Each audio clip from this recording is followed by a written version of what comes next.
para sacarlos de la tierra y del cautiverio egipcio, ni tampoco se acuerdan de quién es Josué. Y eso, desde el punto de vista sociológico, plantea algo sumamente interesante,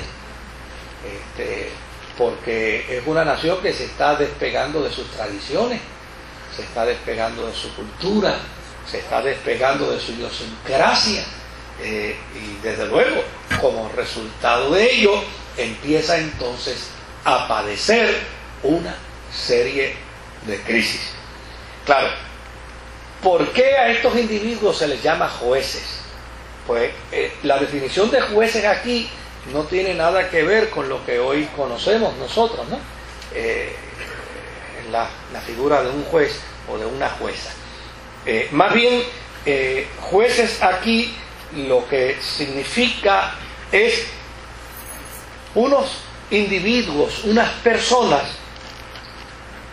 que advienen en unos periodos de crisis en Israel como consecuencia de esa anarquía en la que viven, de espalda a Dios, que advienen precisamente como una provisión divina para de alguna manera salvaguardar al pueblo de esas circunstancias difíciles, en tanto y en cuanto se establece la monarquía.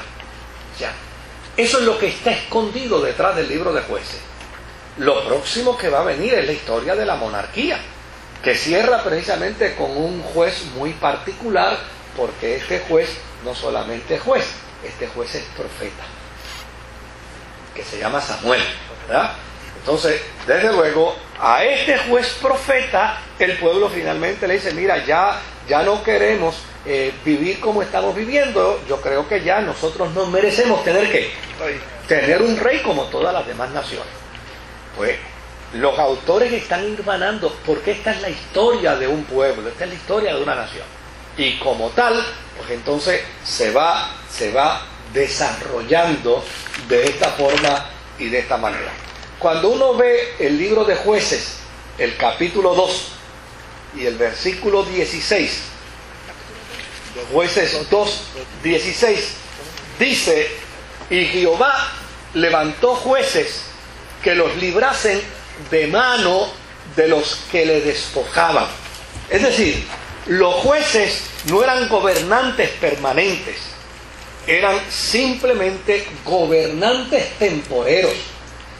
No era gente de gobierno, ni era gente de política, no. Algunos de ellos eran agricultores, algunos de ellos simplemente se dedicaban a otros tipos de tareas. Es más, algunos de ellos eran sinvergüenza, habían sido delincuentes y habían sido individuos problemáticos, pero en algún momento dado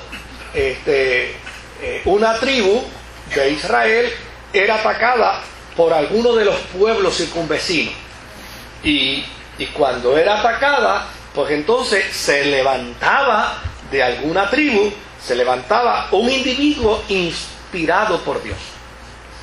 Y una vez se levantaba este individuo inspirado por Dios, se introducía dentro de la problemática, se introducía dentro de la crisis y sacaba a flote al pueblo, a la tribu.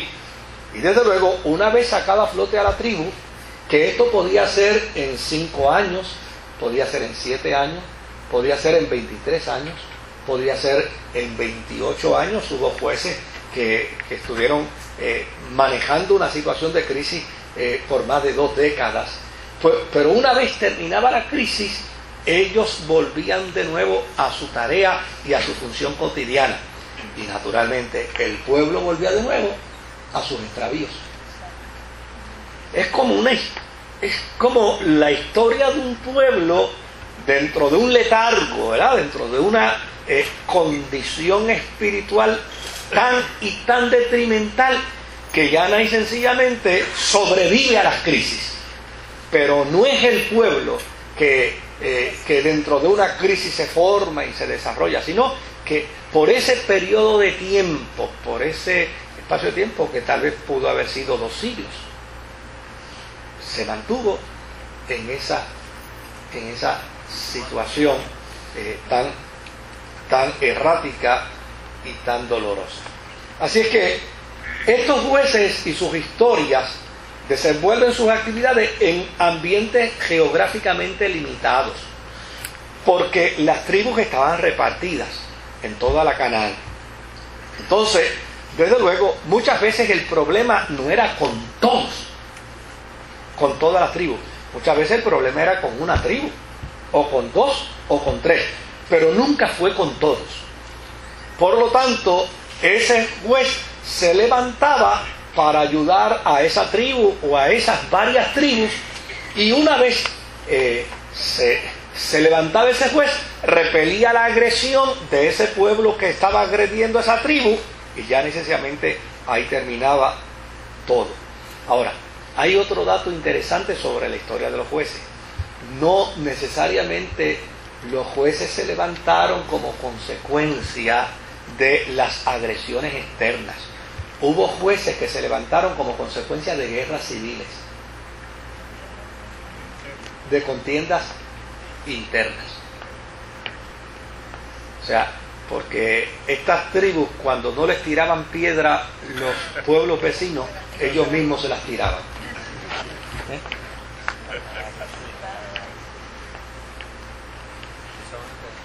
Así que estos datos de contexto histórico son necesarios comprenderlos y entenderlos para poder entender mejor el libro de los jueces. Claro, el libro de los jueces comienza a relatar los esfuerzos de los israelitas para conquistar la tierra después de la muerte de Josué. Es como una recopilación. Acuérdense que primero fue una tradición oral, ahora se está escribiendo. Entonces, luego que se relatan los esfuerzos de los israelitas para conquistar la tierra después de la muerte de Josué, pues es una situación dura y difícil, porque con Josué no terminó todo. Josué muere y todavía a Israel le queda un trecho largo por conquistar. Y desgraciadamente la nación reposó en un solo líder. Y cuando él muere, pues ya necesariamente sí poseían las tierras, pero no habían logrado reducir a aquellos pueblos que una vez habían tomado esas tierras que le habían sido ofrecidas. Por lo tanto, dentro de esa historia de jueces se recapitulan las luchas llevadas por las diversas tribus, señalando que algunas de ellas no destruyeron por completo a los habitantes de Canaán. Y claro, esto hay que verlo dentro del contexto de la historia de una nación. En toda historia de una nación y de un pueblo hay intrigas. En toda historia de una nación o de un pueblo hay guerras y hay muertes. Y desde luego los pueblos, narrando sus historias, dependiendo del cristal con que se miran, pues van a usar los símiles y las metáforas para narrar sus historias, ¿verdad? Y para hablar de sus esfuerzos bélicos y de sus luchas. Y en este caso, en el libro de los jueces, una de las justificaciones que se da precisamente para estos problemas que va a tener las tribus de Israel es: señores, nosotros no obedecimos la voz de Dios. La voz de Dios era que había que matarlos por completo. Había que matar a las mujeres, había que matar a los hombres, había que matar a los niños y hasta a los animales. Y nosotros no llevamos a cabo todo el proceso al pie de la letra. Matamos a algunos y dejamos a otros. Y esos otros que hemos dejado ahora se convierten en ¿qué? Se convierten en nuestros enemigos. Pero esto no es una materia para desarrollar una teología bíblica o para desarrollar un planteamiento cristiano. Esto es precisamente la forma en cómo Israel justifica sus actos bélicos en ese momento para formarse como nación. Y el entendimiento que ellos tienen sobre el particular es bien claro. Mira, si nosotros hubiéramos acabado con toda esta gente de Canaán, no tuviéramos los problemas que ahora tenemos. Pero las disputas teológicas